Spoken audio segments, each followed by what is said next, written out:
we kuro achaka kel twak ni e waka. Angene e waka nitie jok ma support re-election mar William Samoei Ruto for the second time. But we watch kama Article 131 mar Constitution Mayor President wachoni the president is the commander-in-chief of the armed forces. Security mar piny Kenya, security of the whole country ni e lwet Rais William Samoei Ruto. William Samoei Ruto ma en ker o consume what we call national intelligence. Clip ma watugo sani ni mar Opondo Kaluma no work after tulo manyoro koso before. No work before. Mago gik motim, in fact juma mokalo before Linda Mwananchi rally manyoro ne wayudo a lot of shoddy utterances mowuok kuom Opondo Kaluma kaachiel kod Gladys Wanga. Wadwa wuondore ni William Samoei Ruto ma is the commander-in-chief of the defense forces kata ma is the head nyalo control National Police Service, nyalo control all security organs kata NCIs.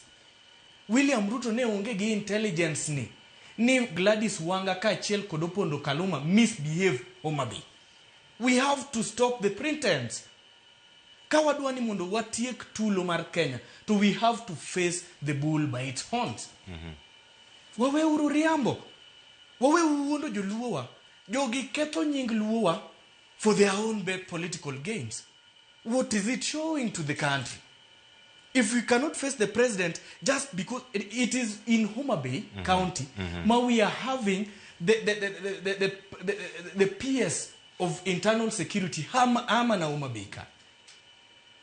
And Homa Bay ka mabe wanti gi cabinet secretary mar finance ama na Homa Bay chwaka.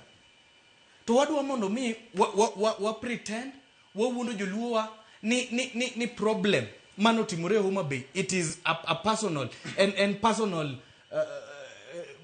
utterances mar an individual. No, the president is solely liable nikech these are his lieutenants. Jo machalo Opondo Kaluma are even going for parliamentary sittings, ilungo ni joint parliamentary meetings mar UDA kaachiel kod ODM. Can't the president up to now nyaka kawuono sani en saa beach gi dakika 44 pok iwinjo ka President William Ruto owuoyo e gima dhi mbele Kenya.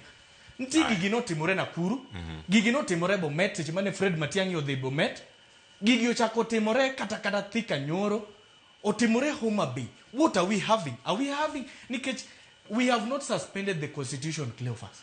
We have not up to now. And we have not, the government has not been dissolved. The president is still the president. Aye. And we have a cabinet secretary in charge of security. What is happening? Erokamano Alum. Adana kao yueno gisani. Toka duogo achako kodi Dr. Abdul. Ima ikanyo ni mar penjo ma Alum o penjo gite. Duogo ikomi monde. Ekoka ngaranka mosiedo donjo kod Chris Ojode mawano kode studio okinyi maka wono kae. Penjo ma penjo kanya kuna mjua ngeni tulogi akanye. Kikwi will bene ni account